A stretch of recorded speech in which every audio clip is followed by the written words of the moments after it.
Estamos iniciando mais um programa Cidadania e Serviço Público, um programa da Federação das Entidades de Servidores Públicos do Estado de São Paulo, FESPESP. No nosso programa de hoje vamos conversar com dois professores, dois líderes do funcionalismo também, professora Vali Ferreira Luman de Jesus, que é presidente da APAMPESP, e Guilherme Coelho de Souza Nascimento, que é presidente do CAPESP. Voltamos já já.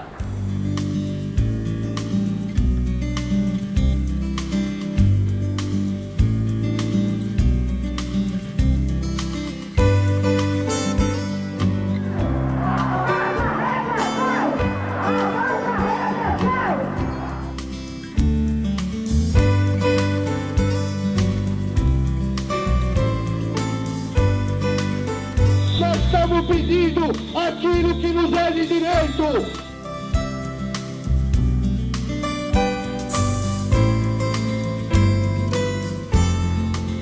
Estamos de volta com o programa Cidadania e Serviço Público, um programa da Federação das Entidades de Servidores Públicos do Estado de São Paulo, FESPESP. Hoje conversando com a professora Vali Ferreira Luman de Jesus, que é presidente da APAMPESP, que é a Associação dos Professores Aposentados do Magistério Público do Estado de São Paulo, e com o Guilherme Coelho de Souza Nascimento, que é presidente do CAPESP, Centro Associativo dos Profissionais de Ensino do Estado de São Paulo. Tudo bem com vocês? Tudo em ordem. Tudo maravilhoso na Secretaria da Educação, novo secretário da Educação. Como é que vocês estão vendo o novo secretário que saiu do judiciário, na presidência do judiciário, para ser secretário do governador do estado?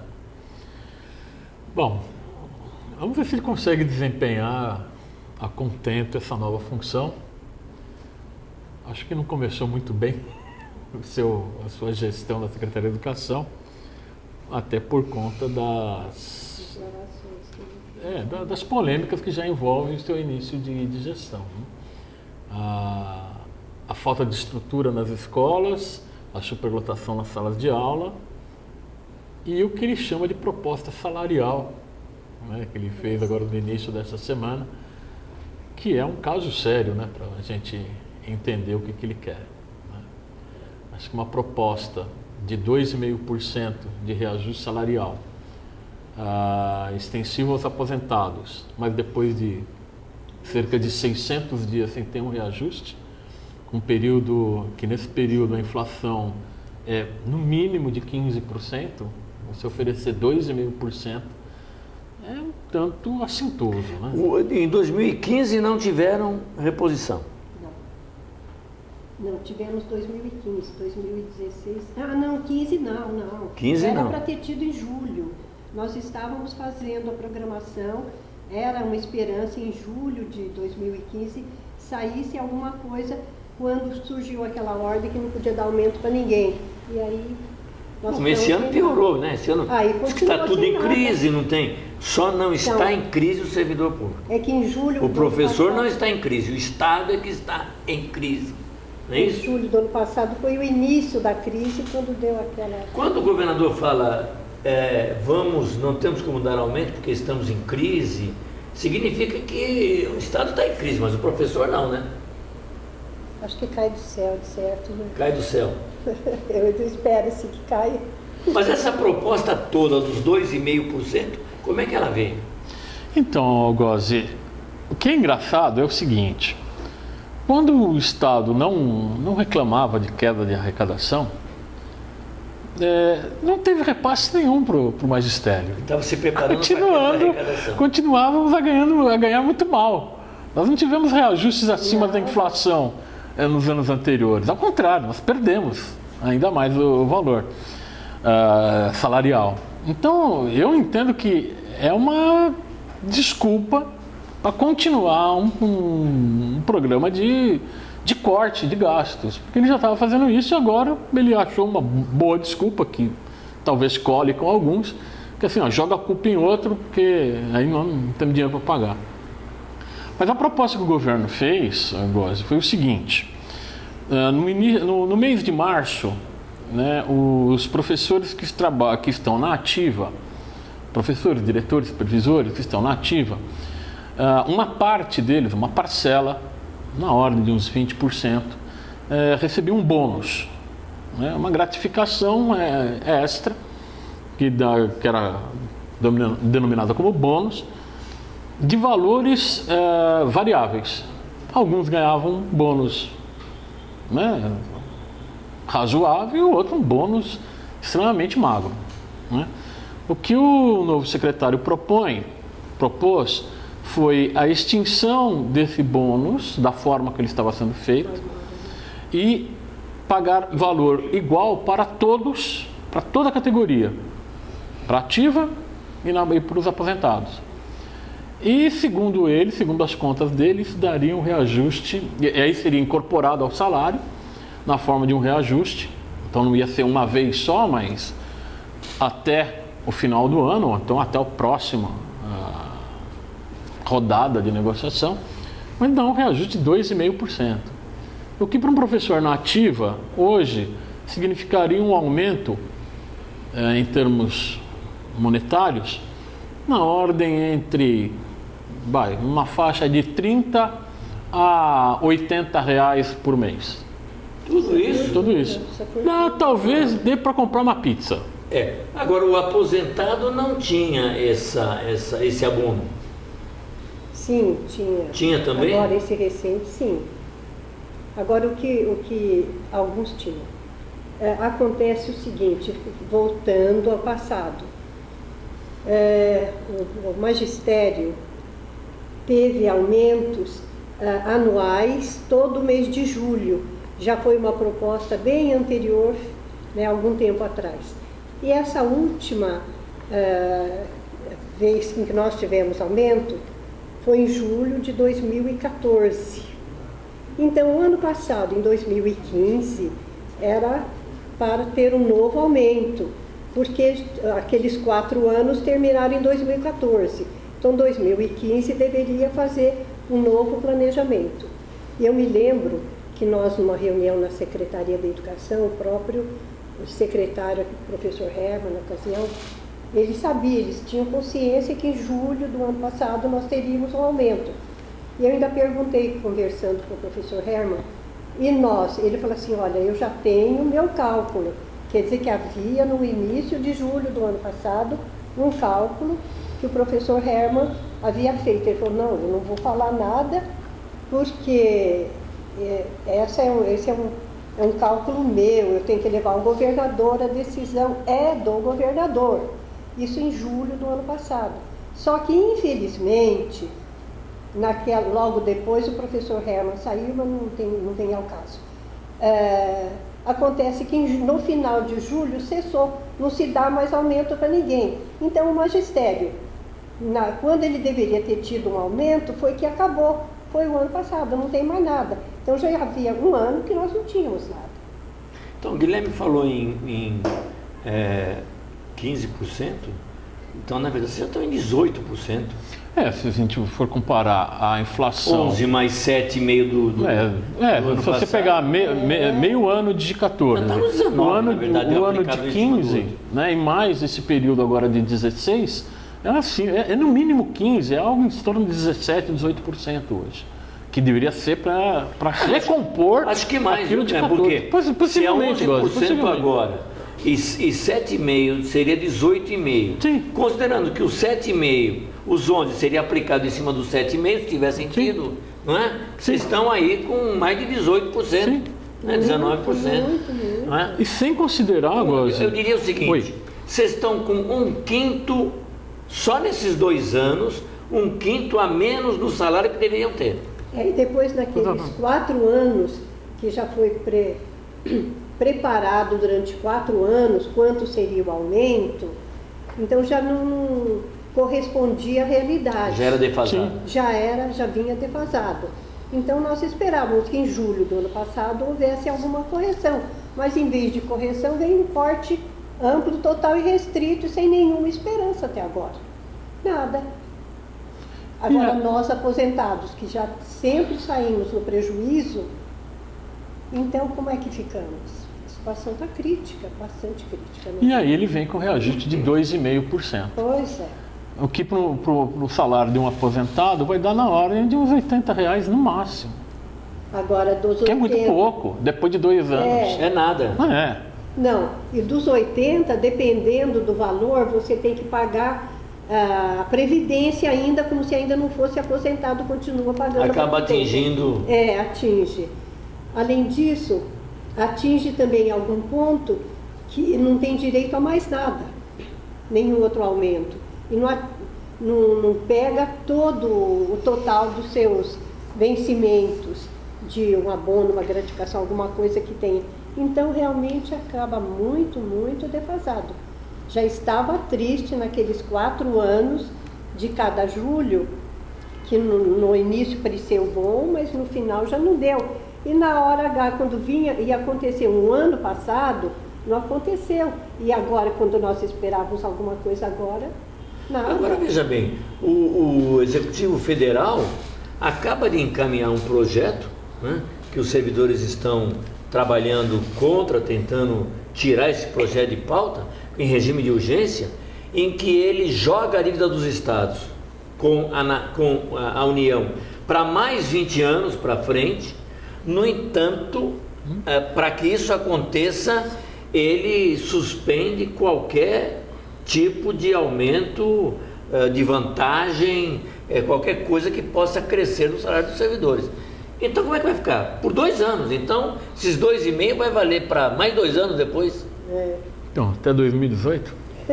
E aí? Vamos passar o governo Vai Alckmin cair. inteirinho, Mas sem vai- ter reajuste? E aí? Porque, além de tudo, Góes, tem um ponto que é assim, que é uma coisa meio surrealista, que é esse pagamento do bônus, não é? O governo acenou, é um aceno que ele fez na segunda-feira neste caminho, em extinguir o bônus e dividir por igual para todos. Só que ontem, o site da Secretaria de Educação, agora no meio da semana, ele abre uma enquete para que os professores respondam se eles querem o bônus, que só alguns vão receber, ou se eles querem 2,5%. Assim, é uma coisa... E esses professores... E o que vocês imaginam? Né? Lógica. Vocês imaginam que vai acontecer o quê? A maioria vai preferir o quê?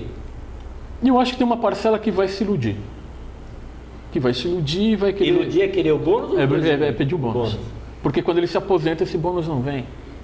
Não incorpora. Não incorpora. Então é uma ilusão. E outra, é duplamente ilusório, porque nem todos os professores que estão na rede recebem. É só uma parcela que recebe. Exatamente, essa é a diferença. E Essa é a por que maior recebe ou não recebe? Porque existe uma classificação. qualificação. Uma qualificação que é em cima da pontuação de cada escola no IDESP, onde vários fatores interferem, não é? Tipo, por exemplo, se a escola tem muita evasão escolar ou não, se na prova do SARESP os alunos vão bem ou não, a frequência dos alunos. E isso gera situações que são assim absurdas.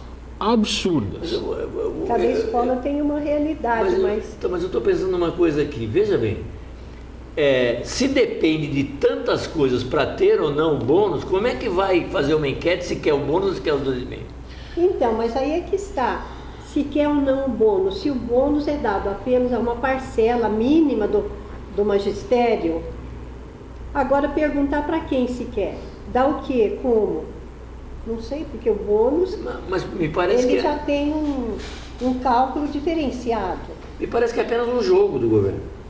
Sim, é um jogo de cena que provoca o quê? A divisão dos professores na Não, base. e aí ele vai dizer, não, vocês preferiram os 2,5. Exatamente. Seja uma coisa ou outra, ele vai falar que um conjunto fez uma escolha por uma... Como se preferir 2,5 fosse uma coisa assim maravilhosa para os professores. Ou o bônus fosse uma coisa maravilhosa para os professores. Mas o bônus não é todo. Se a maioria não recebe o bônus não vai ser. O cara vai preferir uma coisa que ele sabe que ele nunca recebeu e não vai receber? Porque ele é rotativo. E esse 2,5 para quem não tem, provavelmente não vai significar nada, porque se ele incorpora, ele vai ser tirado, né, os descontos de PESP, ANSP, e, sei lá, até para quem tem imposto de renda. Tudo isso vai ficar no líquido a mesma coisa, se não ficar menor. Tem uma outra coisa que é tão insignificante que não dá para você. E como é que os professores vão enfrentar isso? Olha, eu acho que agora é o momento de sentar, conversar, ter calma, né? Ter lucidez e fazer uma estratégia de enfrentamento de uma maneira clara com o governo. Porque não, a perspectiva de passar mais de um ano com um salário ruim e nas condições de trabalho que os professores estão sendo submetidos, né? A gente comentava aqui em off, né, antes de começar o programa, Gozi, que o governo do estado retirou todas as impressoras das escolas. Então hoje, para o professor rodar uma prova para a sua turma, ele voltou para o mimeógrafo a álcool, aquele que a gente usava nos anos 60, né? Aquele que... Quando eu comecei na escola já era algo meio defasado. Mimeógrafo a álcool. Aquele cheirinho de álcool. Isso. Então nós voltamos a isso. Imediatamente o grande prejuízo, como você colocou... É a educação. É os professores, imediatamente os professores. Mas caminhando com isto, a educação e o cidadão que paga impostos. O cidadão que paga impostos para ter um direito constitucional de ter uma escola boa, de qualidade e uma escola do Estado, né? Acho que o ponto principal, Gozi, é assim, ações desse tipo prejudicam os professores, mas prejudicam principalmente as crianças. São as crianças que são as mais prejudicadas, né? As crianças, elas têm informação. O professor, ele já está formado. Então, bem ou mal, ele já está formado, ele é um adulto. Então ele consegue sobreviver, ele consegue achar alternativas em tudo, de alguma forma, algum tipo de alternativa em tudo isso. O duro são as crianças. O aluno não tem escolha. Porque ele está ali em formação, ele está precisando ter acesso ao conhecimento acumulado pela sociedade. E numa estrutura dessa, esse acesso é cada vez mais dificultoso. Então ele passa pela escola, ele passa pela escola, mas ele não vive na escola, ele não vive o conhecimento. Essa questão também, falamos aí do excesso de alunos por sala de aula, falamos dos baixos salários, as condições de trabalho do professor dentro da escola. As escolas estaduais estão informatizadas, por exemplo? Ou o que é a informatização na escola hoje? Olha, é assim, algumas escolas têm... Algumas, de acordo com a possibilidade da escola maior ou menor, de alunos maiores. Mas há uma política de informatização, já que hoje mexer no computador é a base de toda a escrita? O pessoal que monitorava as salas de informática foram dispensados. Acabou tudo. Então, assim, os computadores estão lá, né? Você pensar, Esse pessoal era o quê? Técnicos? Eram estagiários. Estagiários. Né? Estagiários. É um serviço... Então isso já não tem mais? Não tem. Se você pensar, por exemplo, em lousa digital, né? Então vamos falar de coisa moderna, vamos falar em lousa digital. Esquece, você tem lousa verde com giz. Eu não falei nem lousa digital, falei o seguinte: vocês não têm, por exemplo, projetores multimídia se quiser fazer uma projeção na sala. Se a sala for... Se um professor usar, o outro não pode. Porque tem um. Não tem para todo mundo. Não tem para todo mundo. Então, quando tem funcionando, escalonado. É no agendamento, e assim, fulano de tal vai usar nessa aula, então hoje é dele, então esquece. Então, assim, não há uma sala multimídia, mais que uma sala multimídia por escola. Na verdade, deveria ser preparado. Cada sala de aula multimídia. Nem chama mais de sala multimídia. Mas assim, na sala tem que ter Equipamento de multimídia. Exatamente. Afinal, senão a gente volta. Se a gente pegar hoje, tirar uma fotografia hoje de uma sala de aula e pegar uma fotografia de uma sala de aula do final do século XIX, a diferença vai ser na roupa dos que estão dentro da sala. Porque você ainda vai encontrar as carteiras enfileiradas e a lousa na frente com uma mesa do professor num canto ou no meio. Agora, veja bem, hoje já teria que pular etapas, porque depois da lousa verde ainda vem a lousa branca, que não é mais giz, é pincel. Nem por isso vocês passaram. Não. Às vezes tem na sala dos professores para deixar recado. Para recado só. Mas com o aluno a gente está na lousa verde, nem sempre lisa. Isso que eu ia falar, e dá graças a Deus com a lousa é boa e tem giz, né? Tem giz. Eu já peguei relato de colegas dizendo que estão sem giz na escola. Tá bom. Muitas vezes, isso já aconteceu comigo, eu tinha que levar o giz colorido. Porque só tinha um branco. Só tinha um branco. O colorido é luxo. Então, assim, o giz colorido, muitas vezes eu tinha que comprar uma, duas caixinhas de giz colorido, porque a escola não tinha. Não tinha, não adiantava pedir porque não tinha. Então, para dar um destaque, né, para fazer um desenho, então, eu precisava ter o giz colorido, era do bolso que a gente colocava. É muito diferente do judiciário, né? O pessoal comprava ventilador para pôr na sala, né? Comprava ventilador, só não comprava computador também, né? Numa greve do judiciário, mas descobriu-se que... Comparar o roto aí do milionário... Pois é. Mas não era só computador não, viu? Aquela pilha de processos às vezes servia de cadeira. Entendeu? Porque não tinha cadeira para sentar. Então tem muito processo mesmo, faz uma pilha de processo, senta em cima, né? Bom, isso significa, na verdade, um caos no serviço público, né?